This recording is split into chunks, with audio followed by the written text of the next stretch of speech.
नमस्कार, वेब दुनिया के फटाफट बुलेटिन में आप सभी का स्वागत है और नजर डालेंगे आज की खास खबरों पर। मॉस्को एयरपोर्ट पर ड्रोन हमला। द्रमुक नेता कनिमोजी के नेतृत्व में रूस गए सांसदों के एक प्रतिनिधि मंडल को लेकर रूस की राजधानी मॉस्को जा रहे विमान को ड्रोन हमले के कारण कुछ देर तक आसमान में चक्कर लगाना पड़ा, लेकिन बाद में विमान को सुरक्षित उतार लिया गया। केंद्रीय गृह मंत्री अमित शाह की बांग्लादेश को नसीहत। कहा, बांग्लादेश को कभी भूलना नहीं चाहिए कि बांग्लादेश के बनने में बीएसएफ की बहुत बड़ी भूमिका रही। 1971 के युद्ध में बीएसएफ जवानों ने अद्भुत वीरता दिखाई थी। केंद्रीय गृह मंत्री अमित शाह ने कहा कि ऑपरेशन सिंदूर ने इस तथ्य को उजागर कर दिया कि भारत में आतंकवाद पूरी तरह से पाकिस्तान द्वारा प्रायोजित है। बीएसएफ ने ऑपरेशन सिंदूर के दौरान अपनी क्षमता साबित की और पाकिस्तान को नापाक गतिविधियां नहीं करने दी। लोकसभा में नेता प्रतिपक्ष राहुल गांधी ने विदेश मंत्री एस जयशंकर के एक हालिया साक्षात्कार का हवाला देते हुए आरोप लगाया कि भारत की विदेश नीति ध्वस्त हो गई है। कहा, जयशंकर बताएंगे कि भारत को पाकिस्तान के साथ क्यों जोड़ा गया है। पाकिस्तान की निंदा करने में एक भी देश ने हमारा समर्थन क्यों नहीं किया। भारत से दूरी और चीन से बढ़ती करीबी के बीच बांग्लादेश में अंतरिम सरकार के प्रमुख प्रोफेसर मोहम्मद यूनुस की मुश्किलें बढ़ती ही जा रही है। मीडिया खबरों के अनुसार देश में बदलाव लाने के लिए राजनीतिक दलों के बीच सहमति नहीं बन पाने के कारण उन्हें काम करना मुश्किल लग रहा है। ऐसे में वे इस्तीफा देने पर भी विचार कर रहे हैं।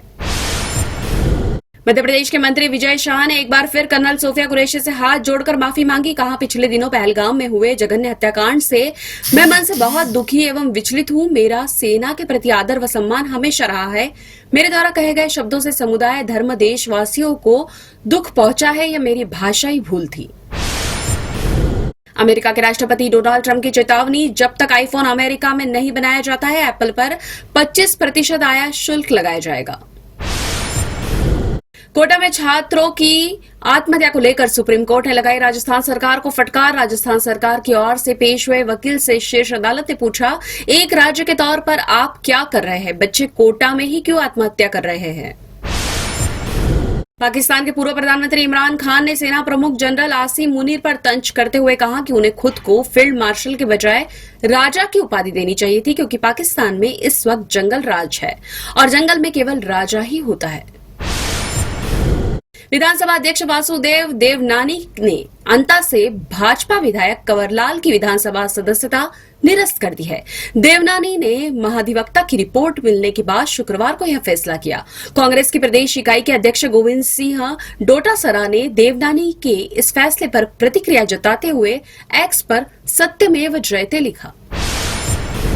बेंगलुरु में 9 महीने का एक बच्चा कोविड-19 से संक्रमित पाया गया। बच्चे में संक्रमण की पुष्टि 22 मई को रैपिड एंटीजन टेस्ट के जरिए हुई। मरीज की हालत स्थिर है और फिलहाल उसे बेंगलुरु के कलासिप्ल्या में वाणी विलास अस्पताल में भर्ती कराया गया है। विमानन नियामक नागर विमानन महानिदेशालय ने कहा कि दिल्ली से श्रीनगर जा रहे इंडिगो विमान के चालक दल के सदस्यों ने बुधवार को खराब मौसम से बचने के लिए पाकिस्तान हवाई क्षेत्र में प्रवेश का अनुरोध किया था। इसे अस्वीकार कर दिया गया। विमान में सवार किसी भी यात्री को कोई चोट नहीं आई है तथा विमान का आगे का हिस्सा नोज रेडोम क्षतिग्रस्त हो गया। कांग्रेस के पूर्व अध्यक्ष राहुल गांधी ने शनिवार को जम्मू कश्मीर के पुंछ का दौरा करने का फैसला लिया है। वह पाकिस्तान की गोलाबारी व ड्रोन हमलों से प्रभावित परिवारों और पीड़ितों से मुलाकात करेंगे। भारत पाकिस्तान के बीच 8 से 10 मई तक सैन्य संघर्ष के दौरान पुंछ समेत जम्मू क्षेत्र में भारी गोलाबारी और ड्रोन हमले हुए, जिनमें 27 लोग मारे गए और 70 लोग घायल हो गए। हत्या के प्रयास के आरोप में यूपी की कौशाम्बी जिला जेल में बंद 103 वर्षीय लखन जिला विधिक सेवा प्राधिकरण की पैरवी पर इलाहाबाद उच्च न्यायालय के आदेश से 43 साल बाद जेल से रिहा हो गए हैं। लखन कौशाम्बी थाना क्षेत्र के गोराय गांव के निवासी है और उन्हें 1977 में हत्या व हत्या के प्रयास के आरोप में गिरफ्तार कर जेल भेजा गया था। मध्य प्रदेश के शाहजहांपुर जिले में तेज रफ्तार बस ने एक मोटरसाइकिल को टक्कर मार दी। पुलिस ने बताया कि हादसे में मोटरसाइकिल पर सवार 3 किशोरों की मौत हो गई।